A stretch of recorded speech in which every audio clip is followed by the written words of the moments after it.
Bienvenue dans cette salle. Attention, attention, attention. C'est l'heure de la Formule Express.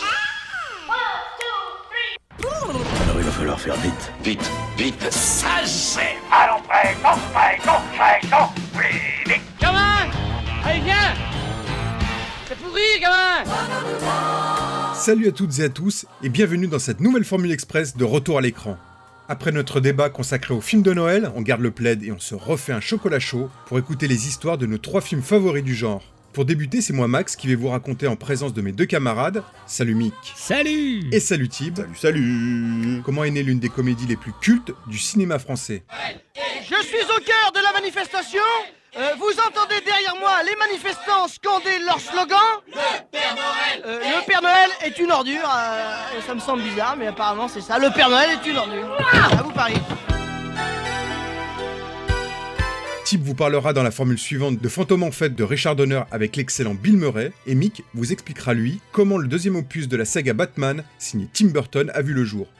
Allez, c'est parti pour la longue histoire du Père Noël est une ordure. Destinés, on était tous les deux destinés. Joyeux Noël, fait Mais Josette, tu ne te rends pas compte, tu aurais pu lui faire mal. Eh ben tant pis. Bon, alors il y a une énorme quantité de gens qui ont vu ce film, je crois que quasiment 90% de la France a dû voir ce film à un moment donné, mais on est quand même un peu tenu de faire le pitch du film lorsqu'on présente un film comme ça sur une certaine durée. Est-ce que Max, tu peux nous représenter une nouvelle fois Le Père Noël est une ordure si c'était utile ? Mais bien sûr. Alors le Père Noël est une ordure, c'est quoi ? On est le soir de Noël, on est à la permanence téléphonique de SOS Détresse Amitié au 17 rue Montmartre à Paris. Il y a des bénévoles donc qui tiennent cette permanence et qui sont présents ce soir-là. C'est des gens qui sont paradoxalement aussi paumés que névrosés, et ils vont vivre une nuit de cauchemar avec la visite de personnages tout aussi paumés qu'eux et qui vont provoquer catastrophe sur catastrophe. Je dis pas ça pour toi, Josette, mais enfin c'est quand même à cause de vous qu'on passe un Noël épouvantable. Ah bah ça c'est vrai, merci Félix. Le Père Noël c'est une ordure. Et du coup, en fait, ça s'est passé un peu comment, cette genèse de film ? On va retourner en 1978, en avril 78, en fait, toute l'équipe du Splendide qui vient de finir le tournage des Bronzés. Ils viennent de vivre un peu leur première grande expérience cinématographique ensemble. Ils avaient joué dans pas mal de films, des seconds rôles, des troisièmes rôles dans plein de films depuis quelques années. Ils avaient joué dans des pubs et compagnie, mais là c'était leur premier gros film ensemble, toute la troupe du Splendide, qui était adaptée de Amour, Coquillage et Crustacés. Et à ce moment-là, donc, ils ont envie de se remettre à réécrire une nouvelle pièce. Donc ils se remettent ensemble et au bout d'une semaine, voilà, ça matche pas trop. Il y a Michel Blanc qui dit non mais moi j'ai plus envie, je me sens pas de le faire, voilà. C'est cela, oui. Ok, donc le reste du Splendide, donc Clavier, L'Ermite, Balasco, Chazelle décident de continuer. Ils ont vraiment envie de continuer à écrire. Et ils cherchent une idée. Un jour, Josiane a dit tiens, SOS Amitié. Ah ouais, pas mal. Et c'est vrai que les gens qui étaient là-dedans étaient assez particuliers. Le jour même, on a appelé d'ailleurs SOS Amitié pour voir comment ça faisait quand il répondait. Et puis... Allô, SOS Détresse? Je suis au bout du rouleau là. Qu'est-ce que je dois faire? Allô? Appuyez sur le bouton. Donc ça les inspire beaucoup. D'ailleurs, ils ont des connaissances qui travaillent dans ces organismes-là. Donc ils vont s'inspirer de ça. Et puis aussi, rapidement, ils se décident de situer cette pièce à la période de Noël. Parce que pour eux, c'est la période où les désespérés sont le plus désespérés. Donc voilà, ils veulent vraiment jouer à un côté très... vraiment partir dans la satire noire, la satire grinçante. Donc ils vont commencer à écrire aussi des personnages un peu trash, des portraits de marginaux dans la société de l'époque, ou des gens un peu spéciaux, quoi. Le premier, c'est Mortez, c'est le personnage de Mortez, qui est le personnage un peu coincé qui dit tout le temps c'est cela, oui. Et ce personnage, il est inspiré de quelqu'un qu'ils connaissent bien. Je sais que le c'est cela, oui, c'était venu aussi d'un agent qu'on avait à l'époque, Georges Lambert, qui était très très comme ça, intimidé, qui disait oui, c'est cela. C'est cela, oui. Vous ne pouvez pas savoir ce que ça voulait dire, parce que c'était une réponse qui faisait également à des questions précises, genre est-ce que je tourne demain ? C'est cela, oui. Après, ils vont écrire d'autres personnages. Un des plus mythiques, c'est celui de Josette. Et pareil, c'est un personnage qui est inspiré de quelqu'un qu'ils ont déjà croisé. Josette nous a été inspirée par une fille qui habitait dans le quartier, très ingrate physiquement, à la limite de la débilerie légère. C'était une espèce d'SDF qui traînait dans le quartier avec un caddie comme ça aussi. Elle ramassait en fait les bouteilles vides pour toucher la consigne en les rendant chez le marchand de vin à côté. Et puis il y a le fameux personnage du Père Noël qui est hyper trash. Par contre, dès le départ, on ne sait pas trop qui va le jouer, mais voilà, il pousse les curseurs à fond. Il faut vraiment qu'il soit totalement barjot, trash. On va y aller au maximum. Donc au départ, mis à part l'ermite, il n'y a personne encore de personnage attitré, sauf celui de Monsieur Preskovitch, qu'on va donner à Bruno Moineau, qui est le régisseur du théâtre où se produit la troupe. Le théâtre, c'était à la rue des Lombards, à Paris. Donc voilà, qui de temps en temps venait faire des petits rôles, des mini-rôles. Et là, c'est la première fois que la troupe lui crée un vrai rôle, donc celui de Monsieur Preskovitch, le voisin d'origine des pays de l'Est. Je vous ai apporté doubichou. Des quoi? Des doubichou. C'est comme des truffes en chocolat. Je vais les remiser par devers moi. Mais vous ne les goûtez pas, Madame Thérèse? Ah bah si, nous allons les goûter, bien sûr. Oui, mais bien sûr, nous allons les goûter, bien sûr, M. Preskovitch. À vous, Pierre. Ah non, je vous en prie, Thérèse. On ne sait que choisir. C'est vrai qu'il y a l'embarras du choix. Ce sont les fameux doubichou de Sofia. Ah oui. Ah, c'est très bon. Ah oui. Et puis, ça n'est que des bonnes choses, hein. C'est du cacao de synthèse avec de la margarine et de la saccharose aussi. Je ne sais pas si vous avez remarqué, Thérèse, il y a une espèce de deuxième couche à l'intérieur. C'est fin, c'est très fin, ça se mange sans faim. C'est une fabrication artisanale. Oui, effectivement, on a un petit peu l'impression que c'est fait à la main, quoi. Oui, c'est fait à la main, c'est roulé à la main sous les aisselles. Là, on est en novembre 78, et ils vont être obligés de s'interrompre dans l'écriture parce qu'il y a la sortie des Bronzés, en fait. Parce que, donc, comme je le disais tout à l'heure, c'est à la fin du tournage qu'ils ont commencé à vouloir écrire. Ils ont commencé à écrire ce début de pièce du Père Noël est une ordure, qui n'a pas encore de titre à l'époque. Mais là, ils vont s'interrompre parce qu'il faut faire la promo, il y a la sortie du film, il faut assurer la sortie des Bronzés. Ils s'attendent pas à un succès, ils se disent voilà, on s'est bien amusé, ça va marchoter, on va pouvoir écrire derrière. Et en fait, le film est un succès, et le producteur Yves Rousset-Rouard, qui est l'oncle de Clavier, et qui est le futur fondateur pour les plus anciens de la société d'édition vidéo RCV, qui avait édité beaucoup de cassettes vidéo dans les années 80, qui leur demande tout de suite d'écrire une suite, de laisser tomber l'écriture de leur nouvelle pièce et d'écrire tout de suite une suite aux Bronzés. Au début, ils sont hyper réticents, ils n'ont pas envie de remettre le couvert avec les Bronzés, ils pensent avoir déjà tout dit avec les Bronzés, ils n'ont pas envie de se remettre dans la peau de ces gens-là. Bon, après, le producteur met un peu d'argent sur la table et ils acceptent. Donc voilà, ils écrivent à l'arrache, parce qu'on est en novembre 78, donc ils écrivent un peu à l'arrache, parce qu'en mars 79, le début du tournage des Bronzés font du ski débute. Donc il y a à peine 5 mois entre le moment où les Bronzés est sorti et le début du tournage des Bronzés font du ski. Ouais, ça explique aussi un peu le côté corrosif aussi, hein, parce qu'ils y sont allés trash. Hein. D'ailleurs, ils se sont inspirés de quelques trucs qu'ils avaient commencé à écrire pour le Père Noël, qu'ils ont inclus dans le scénario des Bronzés font du ski. C'est une recette du pays. Ça s'appelle la fougne. La fougne. Et c'est quoi qu'il y a dedans, là? Ah, bah ça, c'est fait avec tous les restes de fromage de l'année. Alors on fait macérer ça avec du gras, et puis de l'alcool de bois, pendant 2-3 saisons. Puis il y a les coins aussi. Mangez petit, tu vas devenir un vrai montagnard. Il n'y a rien de tel pour se faire une bonne santé. C'est déchirant. On sent bien le goût du gras, hein, ça passe pas inaperçu. Puis celle-là, elle a au moins 3 ans d'âge. Je vais vous dire, c'est la bonne. C'est quoi les petits trucs blancs, non? Ça, c'est des verres. Ben oui, comme ça, il y a la viande aussi. Voilà, le tournage donc a lieu en mars 79, et donc après le tournage, en avril, ils reprennent l'écriture de la pièce du Père Noël est une ordure, qui n'a pas encore ce titre-là. Ils se décident à ce moment-là de se distribuer les rôles.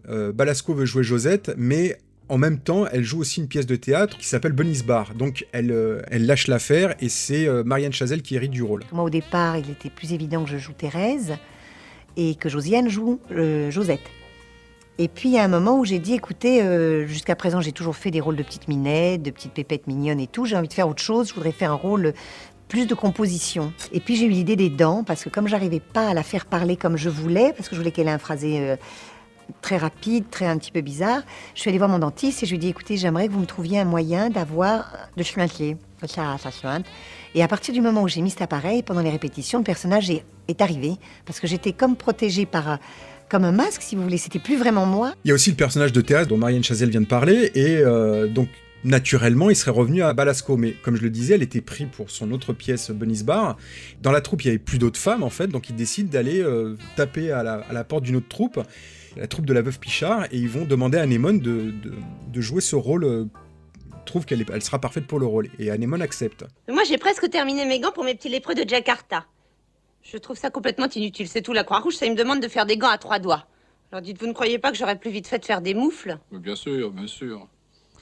Mais Thérèse, si je peux me permettre, une bonne paire de chaussettes et hop. Junio devait jouer le rôle de Katia, donc le travesti, mais finalement il le fera pas parce qu'il refusa de raser sa moustache. Donc c'est lui qui va hériter automatiquement du personnage du Père Noël.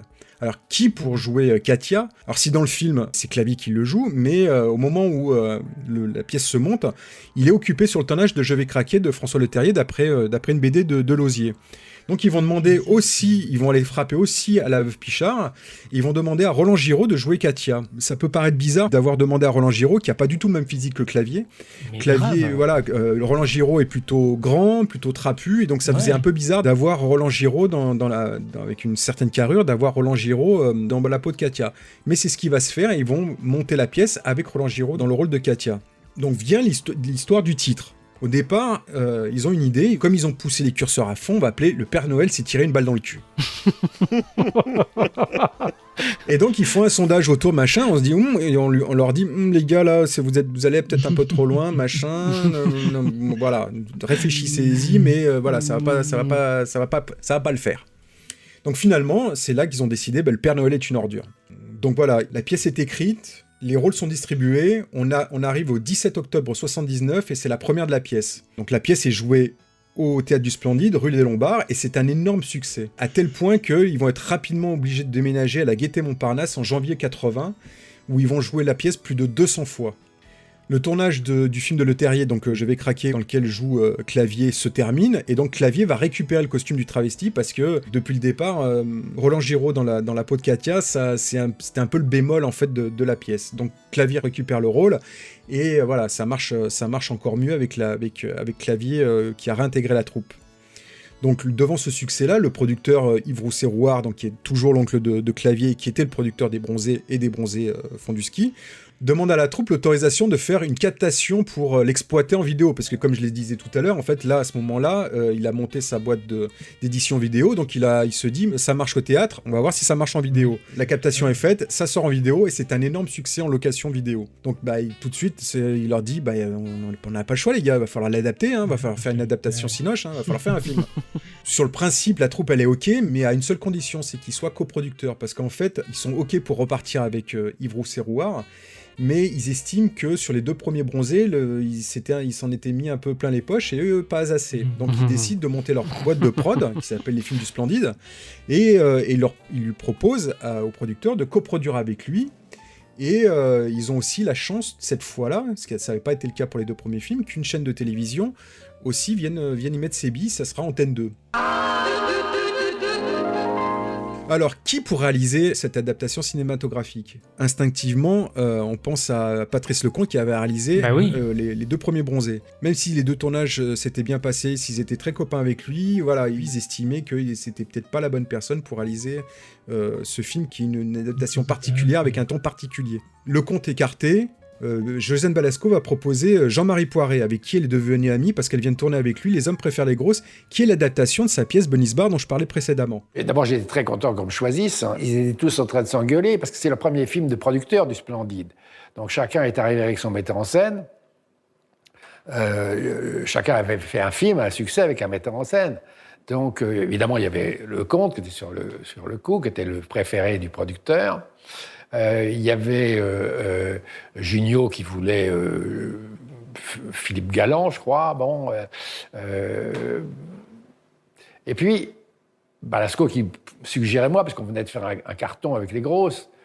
Et en fait, c'est ce dîner d'amitié avec Clavier est arrivé dans la balance. Donc en effet, c'est Jean-Marie Poiret qui va être choisi par la troupe pour réaliser l'adaptation de la pièce Le Père Noël est une ordure. Alors qui est Jean-Marie Poiret? Jean-Marie Poiret, c'est le fils d'Alain Poiret, qui était l'un des grands producteurs de la Gaumont, et qui a fait ses armes en tant que scénariste à la fin des années 60 et au début des années 70, comme le collaborateur de Michel Audiard. Il a été le scénariste de quasiment tous les films réalisés par Michel Audiard. Il a aussi travaillé avec Lautner, et au bout d'un moment, il a voulu être lui-même réalisateur. Il avait réalisé au milieu des années 70 un film qui s'appelle Les Petits Câlins, et qui a été un film qui est passé totalement inaperçu. Et ensuite, il a tourné Les Hommes préfèrent les grosses avec Balasco. Et donc, c'est une amitié née avec Balasco à ce moment-là. Et donc, c'est comme ça qu'il intègre, entre guillemets, la troupe du Splendide et que c'est lui à qui on va confier la réalisation du Père Noël est une ordure. Mais la collaboration avec le Splendide ne va pas très bien commencer. C'est-à-dire que tout à coup, c'est moi qui suis arrivé et qui ai failli être jeté à peu près aussi rapidement que je suis arrivé. Parce que l'écriture s'est passée assez moyennement bien, en fait. Je voulais beaucoup de changements, moi, par rapport à la pièce. Et eux voulaient filmer la pièce. En plus, le producteur c'était assez bizarre comme film. Le producteur m'avait invité, c'était moi qui t'ai choisi, pour me dire que tu vas faire le film, si ça te plaît. J'ai dit oui, j'avais adoré cette pièce, je l'avais vue 4-5 fois. Mais je lui ai dit, mais c'est un film. J'ai dit, c'est pas une pièce de théâtre. J'ai dit, vous avez déjà fait une captation de cette pièce, donc on va pas refaire pareil. Et puis après, j'ai commencé à faire un peu bouger les lignes par rapport. Et Josiane m'appelle un soir, elle me fait, tu sais, vas-y mollo, parce que tu vas gicler, là.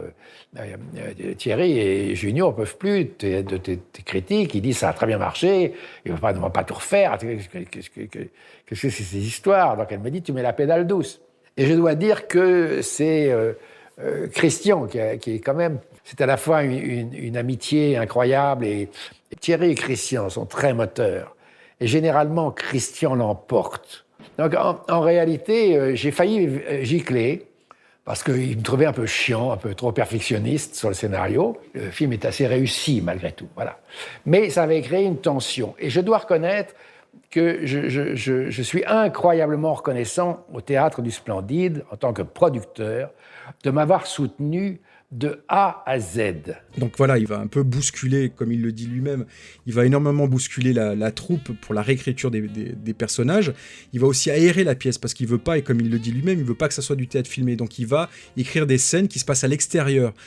Toutes les scènes, notamment dans l'ascenseur, la scène de début, la scène d'intro qui se passe devant les Galeries Lafayette, lui, il veut vraiment amener quelque chose, il veut éviter vraiment le piège du théâtre filmé. Et puis il faut qu'il crée aussi un rôle pour Balasco, parce que comme je l'expliquais tout à l'heure, Balasco en fait elle n'avait pas de rôle, puisque les rôles qu'elle devait interpréter en fait elle n'a pas pu le faire pour les raisons que j'ai déjà citées, donc elle avait rien. Donc comme elle était présente là et qu'elle est un peu la responsable de la venue de Poiret, ils vont écrire le rôle pour elle de Madame Musquin, la fameuse Madame Musquin. Vous ne connaissez pas les hommes, Thérèse. Croyez-moi, homme en retard, liaison dans le tiroir, et je sais de quoi je parle.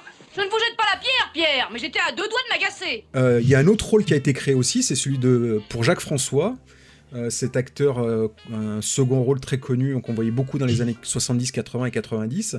Et pourquoi Jacques François? Parce que c'est un acteur qui appréciait beaucoup l'humour de la troupe. J'avais entendu parler beaucoup du spectacle que cette équipe avait installé dans un petit café-théâtre. Nous avons été tellement enchanté par ce spectacle, vraiment enchanté, et je n'ai pas l'enchantement très facile. Il nous avait fait savoir très gentiment que s'il y avait quelque chose pour lui, il jouerait avec nous. Même pour une figuration de quelqu'un ayant mon aspect, je serai à vous quand vous voudrez, si je suis libre. Nous, on était sidérés parce qu'on s'est dit, bon, d'abord, comment il connaît nos spectacles? Il avait vu tout ce qu'on avait fait. Je ne crois même pas qu'on m'a donné un scénario. Je crois qu'on m'a donné 3 pages dactylographiées où il y avait les 3 répliques que j'ai à dire, dont celle qui est devenue célèbre. Mais qu'est-ce que c'est que cette matière? C'est de la merde. Et mais c'est de la merde. C'est inimaginable ce que cet acteur fait là. Ah ouais, ça nous avait cueillis, quoi. Je veux dire, c'est tellement bien fait, quoi. Tellement bien joué. De vérité, on était super admiratifs. Ça faisait preuve quand même une très grande à la fois d'ouverture d'esprit et de sens de la déconnade aiguë chez un monsieur qui porte plutôt très chic et très élégant. Et ça a été un des sujets de gloire de mon fils au lycée Carnot. François, tous les copains disent François. Mais François, t'es pas le fils de c'est de la merde. Donc voilà, Jacques François qui interprète le pharmacien dans une de ces fameuses scènes d'aération en fait qui ont été écrites spécifiquement pour le film, justement pour qu'on sorte de cet appartement.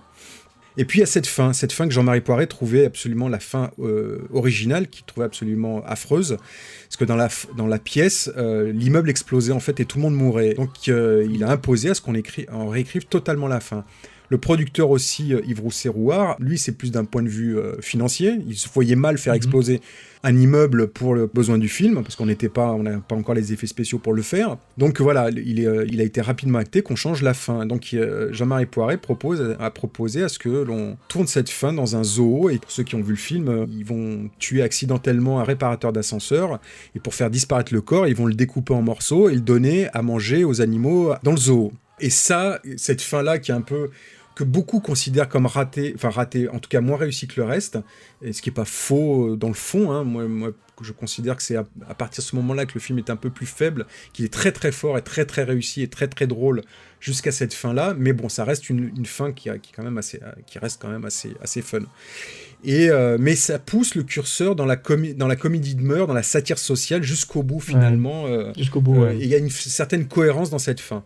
Donc voilà, ils ont écrit cette fin, ils ont réussi à réunir un budget de 10 millions de francs de l'époque, et donc en décembre 81, ils décident de commencer à tourner le film. Et ils vont commencer à tourner les scènes d'introduction, toutes celles qui se passent devant les Galeries Lafayette. On avait tourné le début, le générique, en fait, à Noël, au moment des fêtes, parce qu'on voulait économiser les problèmes de décoration. Si on avait dû redécorer les Galeries Lafayette, ça aurait été difficile. On a tourné la Sauvette. J'étais planqué dans une camionnette. On sortait la dernière minute, on tournait comme ça, on rentrait. Et comme c'était la veille du jour de Noël, en réalité, on n'a pas eu tellement de pépins parce que les gens étaient tellement occupés. On n'avait pas le droit de tourner. Et moi, j'étais caché. Enfin, je tournais ça, je déteste ça, moi.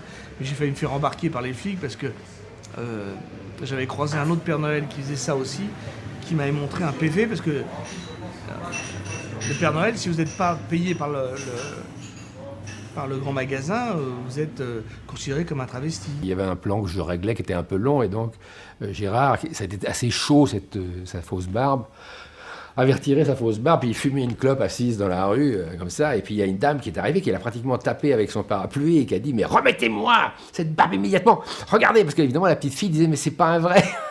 Donc, elle était offusquée. Ils avaient quand même demandé l'autorisation aux Galeries Lafayette de tourner, et les Galeries Lafayette, comme ils ont vu le sujet, que même s'il leur avait donné un faux titre, en fait, il leur avait donné Les Bronzés Fêtes Noël comme titre de travail, mais les Galeries Lafayette n'étaient pas dupes, ils avaient compris que ça n'avait rien à voir avec les Bronzés, et que quand ils ont vu débarquer Junio avec ses prospectus de striptease, ils se sont dit ça pue, on va pas le faire, donc vous n'avez pas le droit. Donc c'est pour ça qu'ils ont décidé de le faire en cachette, et parce que ils avaient plus le choix, quoi. Ils avaient besoin de tourner à ce moment-là, comme l'explique le producteur, pour bénéficier des décos de Noël, parce que sinon ça leur coûté un bras, quoi. Après ces quelques jours de tournage en décembre 81, ils font une longue pause, jusqu'en mars 82, où là c'est le vrai tournage qui commence, et ils commencent par tourner la fin du film, c'est-à-dire toute la partie au zoo, parce que Jean-Marie Poiret s'est dit, tout le monde était un peu sceptique sur cette fin-là, autant la tourner tout de suite, comme ça on s'en débarrasse. Si on cale le tournage de cette scène à la fin du tournage, on va recréer des discussions, des polémiques entre nous, et ça va être le bordel. On est arrivé au zoo le matin pour tourner, le zoo était ouvert, les gens visitaient. Puis c'est long les journées, donc moi je m'étais assise par terre contre le mur des singes, puis j'attendais, et je vois passer un couple qui me regarde, et il me dépose un billet dans la main en disant « ma pauvre petite ». Et ils étaient persuadés que j'étais vraiment une pauvre petite qui était là en train d'attendre. Et Christian, lui, il a été arrêté plein de fois, comme c'était à Vincennes. Il y avait toutes les voitures qui allaient au bois, donc plein de types qui draguaient. Il s'est fait arrêter un nombre de fois en lui demandant combien il prenait, ce qu'il faisait. Il avait un succès fou avec sa jupette léopard. Il avait fallu mettre de la viande fraîche dans les boîtes pour que les bêtes soient un peu énervées et agacées, qu'elles sentent la viande. Sinon, ça ne les intéressait absolument pas. On volait des gnous, c'était marrant de regarder des gnous qui s'accouplent. Regardez ça, c'est magnifique, c'est la nature. Hélas, on n'a pas trouvé de gnous. Et comme les singes sont assez chauds en toute saison, c'était plus facile à tourner. Pourquoi Pierre, c'est très gênant. Comment pouvez-vous regarder une chose pareille? La difficulté, je crois, pour l'avoir, lui, c'était de l'avoir au repos. C'est-à-dire pas en train de... Le tournage se poursuit en studio à Épinay, et là une petite surprise attend le réalisateur Jean-Marie Poiret. Le producteur ne payait pas la totalité du... Il trouvait le plateau trop cher, et il disait mais j'en veux un moitié plus petit, il n'y en avait pas. Donc il avait dit je veux payer que la moitié prix. Alors le studio, c'était Épinay, avait dit bon alors ce qu'on va faire c'est qu'on va dessiner. Au milieu du studio il y avait une grande trace, il y avait une grosse barre blanche qui était, il y avait écrit, alors j'ouvre bien, s'il y a une caisse, quoi que ce soit posé de l'autre côté, vous payez le prix plein pot. C'est la première fois où on avait un décor construit pour nous. Moi je suis un metteur en scène très exigeant, très tatillon, perfectionniste, un peu chiant et donc évidemment ça coûte du pognon parce que je fais beaucoup de prises. Ce qui m'agaçait, je me souviens que j'avais poussé une gueulante un jour parce qu'il y avait eu un dépassement de pellicule qui était considérable. Le film a coûté très cher d'ailleurs parce qu'il a fallu reconstruire tout cet immeuble, l'ascenseur. Il y avait un ascenseur qui avait été construit dans le studio. Il avançait sur 3 étages quand même. Si l'écriture, comme Jean-Marie Poiret l'expliquait précédemment, a été compliquée avec les tensions, avec les réécritures et les négociations avec toute la troupe du Splendide, le tournage, lui, se passe super bien, l'ambiance est super bonne, tout le monde se marre, sauf avec le producteur, encore une fois le producteur, qui, pour des questions de budget, encore une fois, leur impose un rythme de tournage assez lourd, et déjà il leur demande de travailler de 9h à 19h30 sans interruption chaque jour. Donc pas de pause déj, rien du tout. Donc pour contourner cette contrainte, ils décident d'instaurer des pauses déj, ce qu'ils vont appeler des goûters, mais dans le studio en feintant et en mettant la lumière rouge pour interdire aux gens, et notamment aux producteurs, de rentrer. Pendant que le producteur croit qu'ils sont en train de tourner, eux ils se font leur vrai pause-déj, un peu en loose-day, mais ils font leur pause-déj. En cachette, on faisait des goûters, c'est-à-dire qu'on mettait le rouge, je faisais mettre le rouge. Et je ne sais pas comment c'est venu, mais il y a eu pendant tout le film un concours de goûter, c'est-à-dire que tous les jours, les gens arrivaient avec des gâteaux. Et c'est un rousseroir, il a jamais... Parfois, il attendait des fois une demi-heure dehors.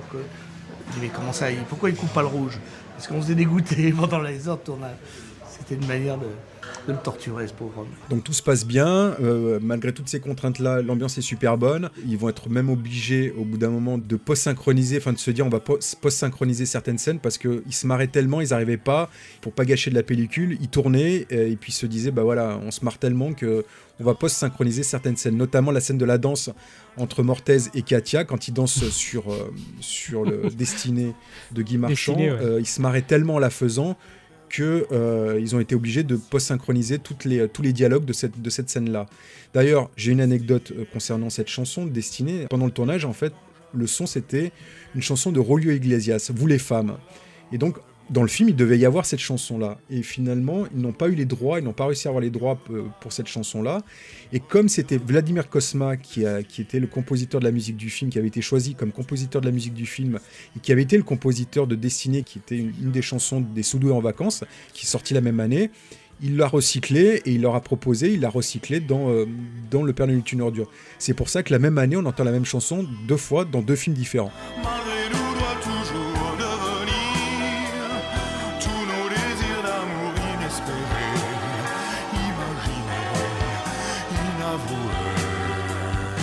Poiret va proposer plein d'idées au Splendide, voilà, il foisonne d'idées, il va proposer plein de choses, il a envie de plein de choses, des fois il va un peu loin, donc il y a toute cette scène, notamment la scène de la vision du lapin, qui va tourner en fisheye, qui est une scène un peu étrange au milieu du film, certains se demandent encore ce qu'elle fait là, cette scène-là, mais voilà, c'est une des expérimentations, une des envies un peu folles qu'avait Poiret, il avait envie de s'amuser, il avait envie d'aller un peu loin, donc il va expérimenter. Ces expérimentations-là, elles vont rallonger le temps de tournage parce que voilà, il avait envie de s'amuser avec le consentement de ses coproducteurs et pas forcément du producteur principal mais de ses coproducteurs qui étaient donc la troupe du Splendide, et donc ils vont dépasser le tournage de 11 jours.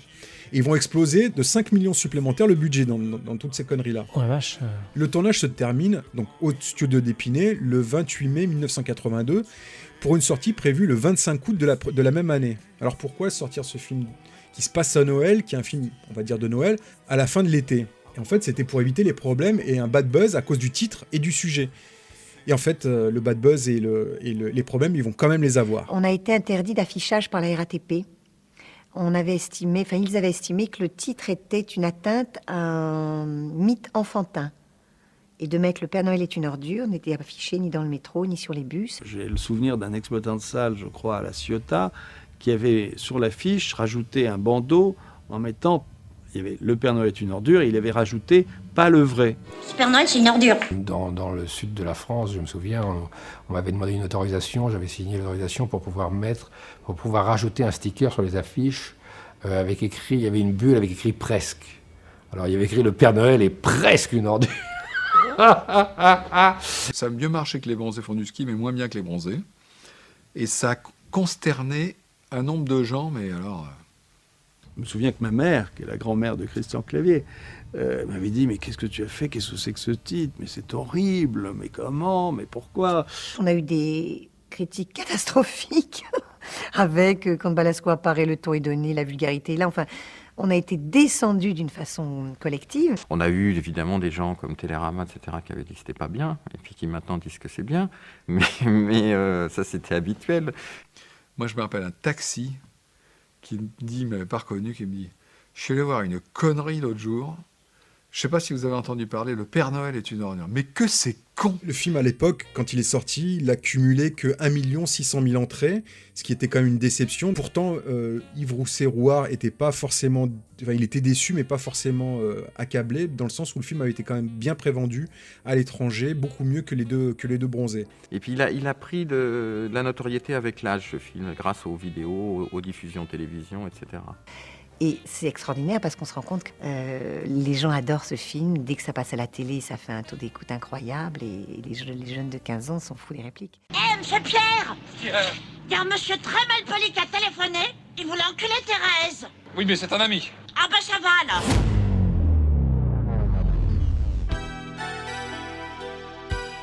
Ben merci Max pour cette histoire, c'était vraiment passionnant. Il y a plein de détails que je ne connaissais pas, moi, personnellement.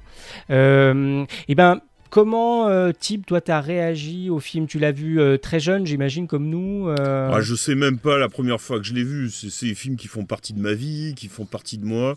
Ça fait partie des films que quand ils passent à la télé, j'arrête de zapper ou alors on met la galette dans le bousin, quoi. Donc ça, carrément, non, mais voilà, ça fait partie de moi. On rigole, c'est encore un des films où les répliques, tu les redis, tu rigoles, tu dis ça à quelqu'un qui répond, ça, tu lances ça, et puis ça part sur des... Ça, c'est... Voilà. Ça, c'est limite du patrimoine, en fait, parce que dès qu'on dit c'est cela, oui, tu vois, enfin, tous les dialogues et tout ça qu'on peut sortir à demi-mot, il y a toujours quelqu'un pour réagir, rebondir sur le truc. Il est tellement connu, ce film. Ça fait partie de notre ADN de français, en fait, vraiment. Et toi, Max, comment tu l'as découvert, toi? Je suis quasiment sûr, enfin, je suis même certain que je l'ai découvert un soir dans les vacances de Noël, au milieu des années 80, à la télé, sur une diffusion sur Antenne 2 à l'époque, l'ancêtre de France 2. Et voilà, c'est des barres de rire déjà à l'époque. J'étais gamin, je crois qu'on l'a vu en famille. Et après, voilà, aujourd'hui, oui, comme tu dis, c'est un film du patrimoine, c'est un film culte, enfin, c'est cultissime. Les répliques, tout le monde les connaît par cœur, enfin en tout cas une grande partie des gens les connaissent par cœur. Beaucoup d'expressions sont rentrées comme pour les bronzés d'ailleurs, sont rentrées dans le quotidien de beaucoup de gens. Je vous présente toutes mes confuses. Et vous confuses, vous n'imaginez pas que je vais aller réveillonner chez Castel avec ça? Mais qu'est-ce que c'est que cette matière? C'est de la merde? Non, c'est Cloug. Oh, une serpillière, c'est formidable, Thérèse. Je suis ravi, écoutez. Non, Pierre, c'est un gilet. Ah oui? Ah ben bien sûr. Écoutez, si vous saviez ce que ça tombe bien, je me disais encore hier soir qu'il manquait quelque chose pour descendre les poubelles. Je suis ravi, Thérèse. Moi, c'est un film que je vois, que j'ai encore revu il y a une semaine. J'ai dû le voir, je ne sais plus, tellement je l'ai vu. Voilà, j'ai toujours ce petit, encore une fois, c'est ce que je disais pendant je racontais l'histoire. Je sens une baisse de régime à partir du moment où il y a le réparateur qui est tué par accident et qu'il y a toute cette fin qui se déroule jusqu'à la fin dans le zoo. Mais en dehors de ça, enfin, c'est un découpage, une dynamique, des acteurs, des répliques, enfin, voilà, tout fonctionne. C'est par rapport aux cagettes entières, aux brouettes entières de comédie qu'on se tape là actuellement, enfin depuis quelques années, on est tellement à 10 000 lieues du Père Noël est une ordure, enfin c'est tellement brillant, c'est cultissime et c'est totalement justifié, quoi. Ouais. Bah, y a un sens du rythme incroyable. C'est tout le temps, il y a vraiment, c'est du papier à musique en fait. C'est vraiment bien agencé en termes de rythme. Moi, je suis comme toi aussi, même si je comprends la démarche par rapport à la fin, il y a une vraie baisse de régime à la fin. Je suis pas trop fan de la fin dans le zoo, etc. Mais tout le reste est tellement génialissime, tous les personnages. Ouais, mais bon, il y a quand même, c'est vrai qu'il y a eu un sacré boulot de réécriture sur la fin parce que en fait, la fin, elle démarre vachement tôt finalement. Ils ont par rapport à la pièce de théâtre, il faut remonter loin pour relancer cette nouvelle fin. Alors moi j'ai souvenir gamin d'avoir entendu parler du film et notamment de son titre. Et le titre à l'époque, hein, donc je devais avoir 6-7 ans, me dérangeait en fait. Parce que moi je croyais encore au Père Noël, j'ai cru assez tard.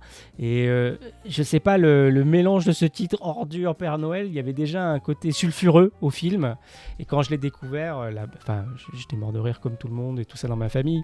Mais il y avait un petit truc un peu, je savais pas trop à quoi m'attendre quand on a lancé le film en fait.